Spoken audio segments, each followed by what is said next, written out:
Advocate Shone George, ഇപ്പോൾ കോൺഗ്രസ് ഈ പതനത്തിൻ്റെ ഒരു കാരണം കെജ്രിവാളിനും അതുപോലെ അവിടുത്തെ AAPയുടെയും മേൽ കെട്ടിവെക്കുകയാണ്. കോൺഗ്രസ് പറയുന്നത് കെജ്രിവാളിനെതിരായ അഴിമതി ആരോപണങ്ങൾ, കുംഭകോണങ്ങൾ ഇതൊക്കെ ജനങ്ങളിലേക്ക് വളരെ കൃത്യമായി എത്തിക്കാൻ കഴിഞ്ഞു എന്ന്. ഒന്നതിൽ വിലയിരുത്തേണ്ടത് ഇന്ത്യ മുന്നണിയിൽ ഉണ്ടായിരിക്കുന്ന അപജയം. ഏതാണ്ട് ആ ഇന്ത്യ മുന്നണി അസ്തമിച്ചു കഴിഞ്ഞിരിക്കുകയാണ് ഈ ഡൽഹി തെരഞ്ഞെടുപ്പോടുകൂടി.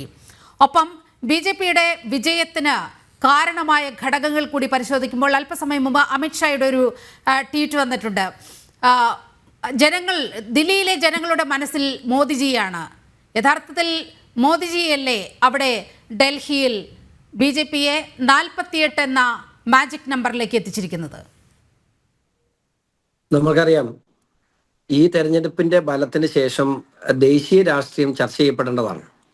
നമ്മൾ ഈ നിമിഷം വരെ ഈ ചർച്ച മുമ്പോട്ട് പോയത് ആം ആദ്മി പാർട്ടിയുടെ അപജയവും അതുപോലെ തന്നെ അരവിന്ദ് കെജ്രിവാളിന്റെ അപജയവും അദ്ദേഹത്തിന്റെ സ്വഭാവത്തിൽ വന്ന വ്യത്യാസങ്ങളും അവരുടെ സർക്കാർ അഴിമതിയിൽ മുങ്ങിയതൊക്കെ ആണെങ്കിൽ, നമ്മൾ ഇനി ചർച്ച ചെയ്യേണ്ട ഒരു വിഷയം എന്ന് പറയുന്നത് തീർച്ചയായിട്ടും ദേശീയ തലത്തിൽ കഴിഞ്ഞ 6 മാസത്തിനിടയിൽ കോൺഗ്രസ് സ്വീകരിച്ചിട്ടുള്ള ഇരട്ടത്താപ്പാണ്.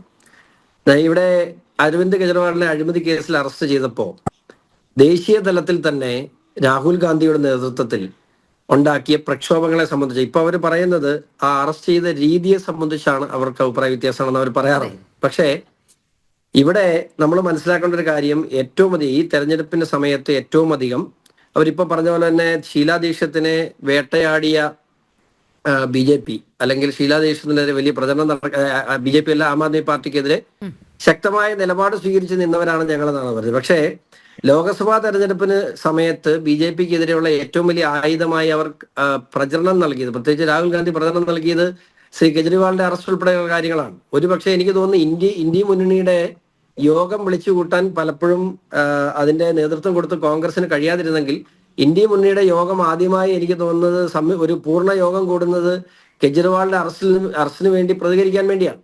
ആ നിലപാട് 6 മാസം ലോക്സഭാ തെരഞ്ഞെടുപ്പിന് കോൺഗ്രസിന് പരാജയമുണ്ടായി. ആ പരാജയത്തിന് ശേഷം ഡൽഹിയിൽ തന്നെ 7 സീറ്റിൽ 7 സീറ്റും BJP നേടുന്ന സാഹചര്യം ഉണ്ടായി. അതിനുശേഷം ഈ 6 മാസം കഴിഞ്ഞപ്പോൾ എന്ത് രാഷ്ട്രീയ വ്യത്യാസമാണ് അന്ന് പറഞ്ഞ നിലപാടിൽ നിന്നും രാഹുൽ ഗാന്ധിക്ക് ഇപ്പോഴുണ്ടായത്?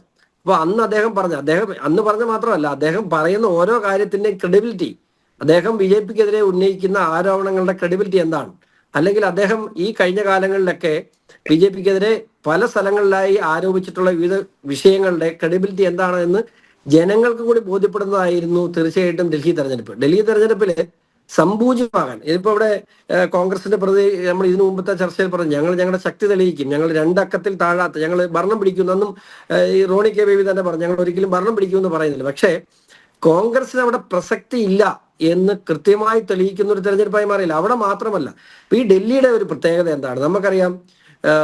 മലയാളികൾ മാത്രമല്ല, ഇന്ത്യ മഹാരാജ്യത്തെ എത്ര സ്റ്റേറ്റിൽ നിന്നും ആളുകളുണ്ടോ അത്രയും സ്റ്റേറ്റുകളിൽ നിന്നും ആളുകൾ എത്തുന്ന ഇന്ത്യയുടെ ഒരു പരിച്ഛേദമാണ് ഡൽഹി എന്ന് പറയുന്നത്. അപ്പോൾ എല്ലാ മേഖലയിൽ നിന്നുള്ള ആളുകൾ നരേന്ദ്രമോദി എന്ന് പറയുന്ന വലിയ ഫാക്ടർ അംഗീകരിക്കുകയും മാത്രമല്ല, ഒരു കാര്യം നിങ്ങൾക്ക് എല്ലാവർക്കും അറിയാം, ഒരു മുഖ്യമന്ത്രി സ്ഥാനാർത്ഥിയെയും BJP അവിടെ ഉയർത്തിക്കാട്ടിട്ടില്ല.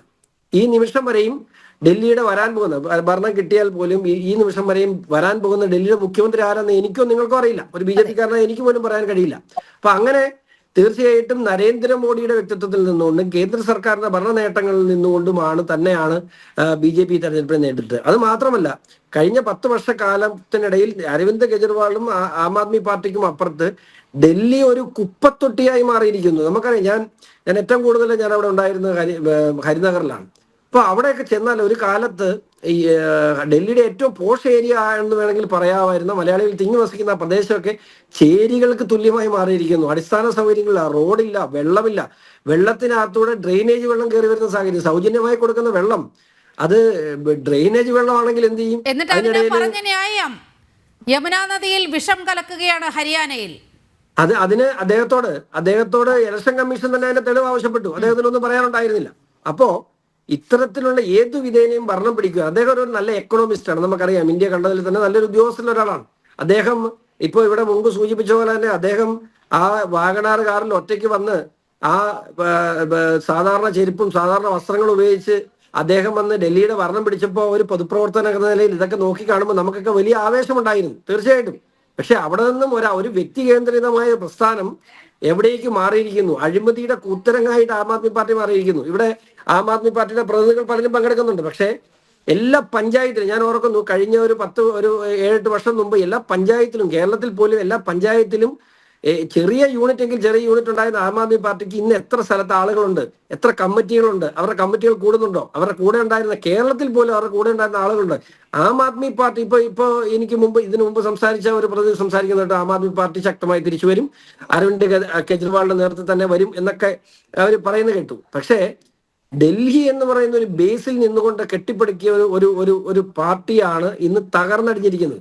ആം ആദ്മി പാർട്ടിയോടൊപ്പം നമ്മളിവിടെ മനസ്സിലാക്കേണ്ട കാര്യം, കോൺഗ്രസ് ഇവിടെ 2024 ലോക്സഭാ തെരഞ്ഞെടുപ്പിന് ശേഷം കോൺഗ്രസിന്റെ തിരിച്ചുവരവാണ്. ശരിയാണ്, കോൺഗ്രസിന് പ്രതിപക്ഷ നേതാവ് സ്ഥാനം കിട്ടിയെന്നുള്ളത് ശരിയാണ്. പക്ഷേ കോൺഗ്രസ് എന്ന് പറയുന്ന ഇന്ത്യയുടെ മുഴുവൻ പരിചിതമായ ഡൽഹിയിലെ വോട്ടർമാർ കോൺഗ്രസിനെ സമ്പൂജ്യമാക്കിയിരിക്കുന്നു. അത് അഡ്വക്കേറ്റ് ഷോൺ ജോർജ്, അതങ്ങനെ ഒരു പ്രതിപക്ഷ നേതാവ് ഉണ്ടായത് ഇന്ത്യ മുന്നണിയുമായി ചിലയിടങ്ങളിലൊക്കെ സഹകരിച്ച് പ്രവർത്തിച്ചത് കൊണ്ട് മാത്രമാണ്.